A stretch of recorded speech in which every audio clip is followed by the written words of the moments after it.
Hello दोस्तों, मेरा नाम है हिमांशु और स्वागत है आपका स्कॉलर मिश्रा में। आज हम बात करने वाले हैं हाइड्रोजन और अमोनिया की। पर क्यों? क्योंकि हाल ही में गवर्नमेंट ने हाइड्रोजन और अमोनिया की नई green hydrogen and ammonia policy जारी की है, जो कि 17 फरवरी को जारी की है।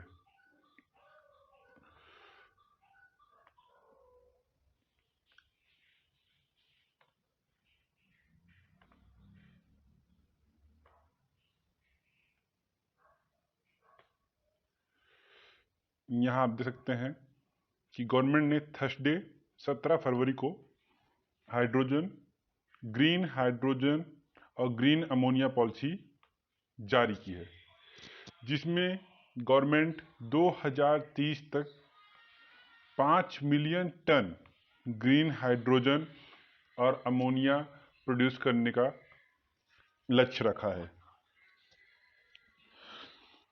तो इसके बारे में बात करने से पहले हम ये जान लेते हैं कि हाइड्रोजन है क्या और ये पॉलिसी काम कैसे करती है और इस हाइड्रोजन पे बात करने की आवश्यकता क्यों पड़ रही है, गवर्नमेंट ने ये स्कीम लाई ही क्यों। तो सबसे पहले हम जानते हैं कि ये हाइड्रोजन है क्या। हाइड्रोजन, जिसका केमिकल नेम H है, एक कलरलेस, जिसमें स्वाद नहीं होता, जो जल सकती है, ऐसी एक गैस है। और नॉर्मली आप जानते हैं कि पानी जो कि H2O है, जिसमें हाइड्रोजन और ऑक्सीजन को जला के आपस में बनाया जाता है, उसके माध्यम से हम जान सकते हैं कि हाइड्रोजन क्या है। और हाइड्रोजन को उसका वर्ड जो है हाइड्रोजन कैसे मिला, क्योंकि ग्रीक भाषा में आप देख सकते हैं कि H2O, क्योंकि ग्रीक भाषा में हाइड्रोजन का जिसका मतलब होता है मेकर ऑफ वाटर, मतलब पानी बनाने वाला। तो इस तरह से ग्रीन भाषा का शब्द पानी बनाने वाला का ग्रीक ट्रांसलेशन जो कि हाइड्रोजन है, से हमको ये नाम मिला। ये एक गैस है जो कि रंगहीन और स्वादहीन होती है, और ये फ्लेमेबल गैसियस सब्सटेंस है जो कि ज्वलनशील होता है, और एक फैमिली ऑफ केमिकल एलिमेंट है। अब हम बात करने वाले हैं कि ये हाइड्रोजन काम किस किस काम में आता है। मतलब आज इतना इम्पोर्टेंट टॉपिक हाइड्रोजन को हम लेके बैठे हैं, हम इसके बारे में बात कर रहे हैं, तो कुछ तो इम्पोर्टेंस होगा ना इस हाइड्रोजन का, तभी तो हम इस बारे में बात कर रहे हैं। वो क्या रीजन है, पहले हम जान लेते हैं कि what is the use of hydrogen. Then हम बात करते हैं what is the use of hydrogen. तो हाइड्रोजन किस किस काम में आता है। हाइड्रोजन काम में आता है, आप जानते हैं कि हमारे व्हीकल्स में एनर्जी पॉलिसी 1992 के तहत पेट्रोल में या फिर फ्यूल में, आप जानते हैं, नॉर्मली लोग जानते होंगे कि जीरो इमिशन के तहत, ताकि पोल्यूशन को कम किया जा सके, इसके लिए एयर पोल्यूशन कम करने के लिए हाइड्रोजन को पेट्रोल में मिला के यूज किया जाता है, जिसकी उसकी हाई इफिशियंसी मिलती है। फ्यूल की सेल जो पोटेंशियल का हाई इफिशियंसी मिलता है। Hydrogen fuel cell produce electricity, hydrogen को हम इलेक्ट्रिसिटी में काम में लेते हैं, जहाँ पे हाइड्रोजन और ऑक्सीजन के एटम्स को कंबाइन करके इलेक्ट्रिसिटी, लाइट बनाई जाती है, बिजली बनाई जाती है। हाइड्रोजन का यूज बहुत सारी इंडस्ट्रीज में होता है। आपको वैसे पता होगा कि इसको बहुत सारे पेट्रोलियम में मेटल ट्रीटिंग के लिए यूज किया जाता है। आपको पता होगा कि जो यूरिया खाद होती है, उस खाद को बनाने के लिए भी हाइड्रोजन का प्रयोग किया जाता है। और बहुत सारे फूड सप्लाईज में भी हाइड्रोजन का प्रयोग किया जाता है। हाइड्रोजन बहुत ही यूजफुल है इंडस्ट्रियल लेवल में भी। और हाइड्रोजन का एक और यूज है कि हाइड्रोजन का यूज हम रॉकेट फ्यूल के रूप में करते हैं, जिससे कि हमको आउटर स्पेस में एज ए फ्यूल मिलता है। और ये लिक्विड हाइड्रोजन यूज किया जाता है रॉकेट फ्यूल के लिए।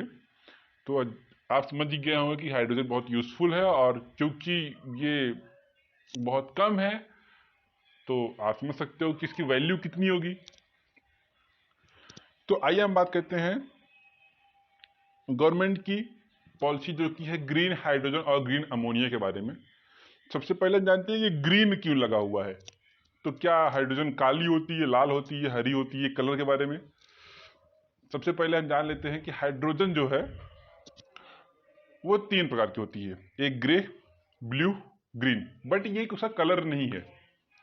ये क्या है, ये उसको हाइड्रोजन बनाने के जो तरीके यूज किए जाते हैं उस तरीकों उस तरीके से ही इसको 3 पार्ट में विभाजित किया गया है। 3 डिफरेंस क्लासिफिकेशन किए गए हैं, जिसमें ग्रीन हाइड्रोजन, ब्लू हाइड्रोजन और ग्रे हाइड्रोजन लिया गया है। अब हम बात करते हैं कि ग्रे हाइड्रोजन होता क्या है। तो सबसे पहले आपको नॉर्मली पता होगा, ज्यादातर लोगों को पता होगा, कुछ लोगों को नहीं पता होगा। जिनको नहीं पता है उनको मैं बताना चाहता हूं कि जो हाइड्रोजन बनता है वो बनता है मेथेन गैस CH4 और पानी को हाई टेम्परेचर पे मिलाया जाता है, तब उससे कार्बन जो CO1 अलग होता है और हाइड्रोजन ये दोनों अलग होता है। मैं केमिकल रिएक्शन की एग्जैक्टली फार्मूले की बात नहीं कर रहा हूं, यहाँ सिर्फ समझने के लिए मैं इस फार्मूले को लाया हूं। अभी आप बहुत सारे लोग जो कि साइंस ये केमिस्ट्री की फील्ड से होंगे वो हो सकता है इस पे ऑब्जेक्शन लें कि कार्बन क्यों, 3 हाइड्रोजन क्यों, तो उसके बारे में हम बाद में बात करेंगे, या फिर नॉर्मली मुझे नहीं पता तो मैं नहीं बात करूंगा उस बारे में। तो सिर्फ समझने के लिए हम बात कर लेते हैं कि कार्बन जो कि जब जब हम मीथेन को पानी के साथ मिला के हीट टेम्परेचर देते हैं तो कार्बन अलग होता है और हाइड्रोजन अलग होता है। बट ये जो कार्बन है, जो कार्बन डाइऑक्साइड हम जानते हैं, धुआं, प्रदूषण, पोल्यूशन, वो यूज कहाँ जाता है, वो कहाँ जाता है। तो एक्चुअली वो जो कार्बन है वो बहुत कम मात्रा में होता है, और उसको हम ऐसे ही एयर में, आकाश में जाने देते हैं। और इस तरह जो कार्बन बनता है जिसमें कि धुएं, जिसमें कार्बन डाइऑक्साइड का किसी भी प्रकार से कोई भी निवारण नहीं किया जाता और हाइड्रोजन बनाया जाता है, ऐसे हाइड्रोजन को हम बोलते हैं ग्रे हाइड्रोजन। अब बात करते हैं ब्लू हाइड्रोजन की। ये क्या होता है?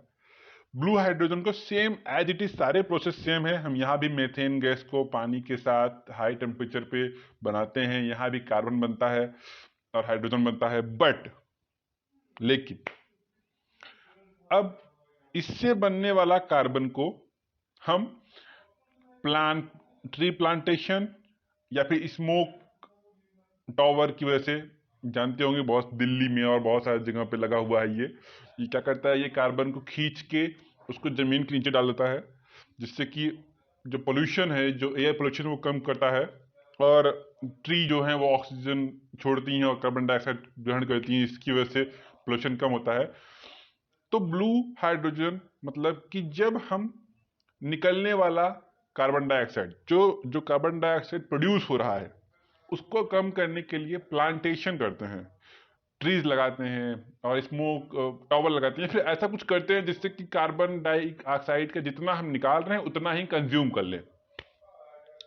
तो इस तरीके से बनने वाला हाइड्रोजन वो ब्लू हाइड्रोजन कहलाता है।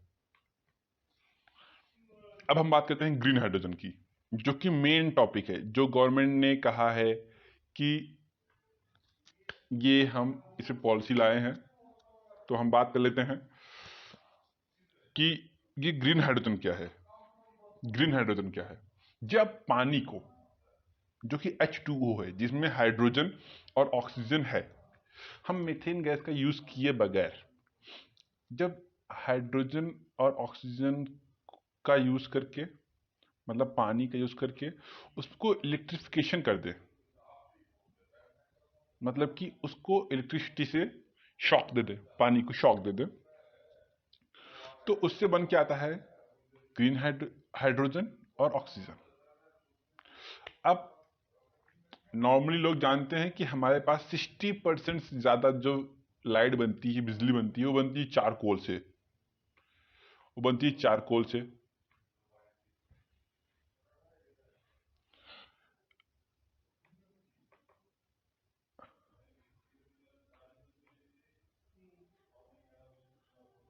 अभी मेरा कीबोर्ड काम नहीं कर रहा है, मे बी हम समझ लेते हैं कि वो बनती है चारकोल से। तो फिर ज़्यादातर लोगों का क्वेश्चन क्या था, पहले की रूल्स क्या थे कि जो जो अभी अगर हम चारकोल से हम बिजली बनाएं और फिर उससे उस बनने वाली बिजली से हम इलेक्ट्रिफिकेशन करें, हाइड्रोजन और ऑक्सीजन को अलग करें और हाइड्रोजन बनाएं, तो फिर ज़्यादातर लोगों का क्वेश्चन होगा कि फिर ग्रीन हाइड्रोजन क्यों? क्योंकि जो कार्बन डाई हम यहाँ ऑक्साइड यहाँ बचा ले रहे हैं उतना चारकोल प्रोड्यूस कर दे रहा है। तो इसकी वजह से जो गवर्नमेंट की स्कीम है, जो गवर्नमेंट की पॉलिसी है, वो पॉलिसी यही है कि आपको इलेक्ट्रिफिकेशन करने के लिए जो इलेक्ट्रिसिटी यूज की जाएगी वो यूज की जाएगी, कौन सी इलेक्ट्रिसिटी यूज की जाएगी? जैसे ग्रीन एनर्जी, यानी विंड एनर्जी, सन एनर्जी, आप सोलर पैनल का यूज करके ऐसी एनर्जी जो कि रीयूजेबल हो, रिन्यूएबल एनर्जी, जो रिन्यूएबल एनर्जी जिससे कि पॉल्यूशन ना होता हो, उस एनर्जी को यूज करके हम इलेक्ट्रिफिकेशन करेंगे और पानी को में से हाइड्रोजन और ऑक्सीजन अलग कर देंगे और उससे निकल के आने वाला हाइड्रोजन वो होगा ग्रीन हाइड्रोजन। अब बात करते हैं ग्रीन अमोनिया क्या होता है। ग्रीन अमोनिया, आप जानते हैं कि अमोनिया मतलब NH3, NH3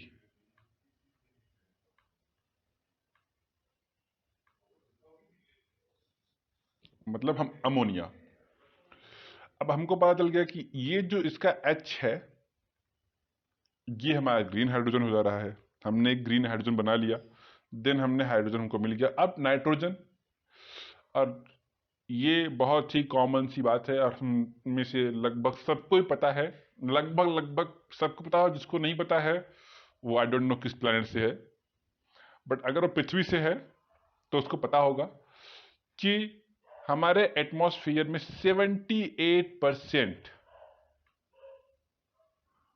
वो क्या है? वो है नाइट्रोजन। 78% नाइट्रोजन है। और जब इस हाइड्रोजन से नाइट्रोजन को मिलाया जाएगा तो बनने वाला अमोनिया वो क्या कहलाएगा? Green ammonia. सेम। अब हम बात कर लेते हैं कि गवर्नमेंट की पॉलिसी क्या है। ये बात हमने कर ली, ग्रीन हाइड्रोजन क्या होता है, ग्रीन अमोनिया क्या होता है। अब गवर्नमेंट की पॉलिसी जो कि 17 फरवरी को गवर्नमेंट ने लाई है, उस जिसमें उन्होंने 5 मिलियन टन, आप यहाँ देख सकते 5 मिलियन टन 2030 तक हाइड्रोजन, ग्रीन हाइड्रोजन प्रोड्यूस करने का लक्ष्य रखा है। इस पॉलिसी में क्या है? इस पॉलिसी में क्या है कि गवर्नमेंट ने पॉलिसी लाई है। उस पॉलिसी के अंदर क्या है? The new policy offer 25 year of free power transmission, 25 year of free power transmission, that is the important point, of any renewable energy plant set up to supply power for green hydrogen production before July 2025। 2025 तक जो भी company, जो भी plant green hydrogen बनाने के लिए लगेंगे, उनका जो पावर ट्रांसमिशन का खर्चा होगा 25 सालों तक फ्री रहेगा। गवर्नमेंट किसी भी तरह के पावर ट्रांसपोर्टेशन का खर्चा, ट्रांसमिशन खर्चा नहीं लेगी, बिल्कुल फ्री मिलेगा। अब हम बात करते हैं कि मतलब कैसे, इसका क्या मतलब हुआ? मतलब ये कि हम में से ज़्यादातर लोग को पता होगा कि जो ग्रीन रिन्यूएबल एनर्जी है, ये जो एनर्जी है ये कुछ स्टेट में ही ज़्यादातर मिल रही है, राजस्थान है और गुजरात है। तो यहाँ पे ज़्यादातर प्लांट हैं जो कि रिन्यूएबल एनर्जी बना रही हैं सोलर सेल से और ग्रीन विंड एनर्जी से। तो वहाँ से अगर मान लिया आपने कंपनी लगाई आसाम में या फिर उत्तर प्रदेश में, मध्य प्रदेश में, जहाँ पे अपने प्लांट लगाया और देन आपको राजस्थान या फिर गुजरात से इलेक्ट्रिसिटी लेनी है, तो अब इसके बाद यही देख लीजिए, this means the green hydrogen producer will be able to set up solar power plant in Rajasthan to supply renewable energy, a green hydrogen plant in Assam, and would not be, that's the point, would not be required to pay any interstate transmission charge. मतलब कि अगर आपकी company, अगर आपका plant किसी other state में है और आप किसी अदर स्टेट से इलेक्ट्रिसिटी लेते हैं जो कि रिन्यूएबल एनर्जी है, और आप ग्रीन हाइड्रोजन बनाना चाहते हैं, तो गवर्नमेंट आपको 25 सालों तक किसी भी प्रकार का पावर ट्रांसमिशन एक्सपेंस नहीं लेगी। और यही पॉलिसी गवर्नमेंट ने 17 फरवरी 2022 को लाई है। सिंपल सा मतलब आप जानते हैं, हमारे प्रधानमंत्री जी अभी फुल आत्मनिर्भर भारत पे बात कर रहे हैं, और ज़्यादातर लोग जानते हैं कि वो जब कुछ बोलते हैं तो कुछ ना कुछ करते भी हैं। तो उसकी वजह से गवर्नमेंट फुल फोकस में लगी हुई है किसी भी तरह से इंडिया को रिन्यूएबल एनर्जी, ग्रीन एनर्जी, कम पॉल्यूशन और यहाँ के इंडस्ट्रियलिस्ट को अच्छा खासा फायदा हो, ताकि इंडिया एक आत्मनिर्भर भारत बने, इंडिया में एक कैपिटलाइजेशन इंक्रीज हो। उसी को ध्यान में रखते हुए पॉलिसी लाई गई है, और आशा है कि आपको ये जानकारी समझ में आई होगी। और मेरा पूरा प्रयास रहा है, किसी भी तरह की गलती हुई हो तो माफ़ कीजिएगा। अगर आपको ये वीडियो पसंद आया तो कृपया चैनल को सब्सक्राइब करें और लाइक करें हमारे इस वीडियो को। If any suggestion please comment in comment box, और आप अगले टॉपिक पे किस टॉपिक पे वीडियो चाहते हैं ज़रूर बताएं। ऐसे करंट अफेयर्स के टॉपिक पे हमारे वीडियो आते रहेंगे। हम अपने चैनल पे टैली, एक्सेल और जीएसटी से रिलेटेड वीडियोस भी डालते रहते हैं, आने वाले वैकेंसीज के बारे में, और इस तरह से करंट अफेयर्स की जो कुछ इंपॉर्टेंट टॉपिक होते हैं हम उनको कवर करते हैं। तो आशा है आपको पसंद आई होगी, और इसी के साथ धन्यवाद।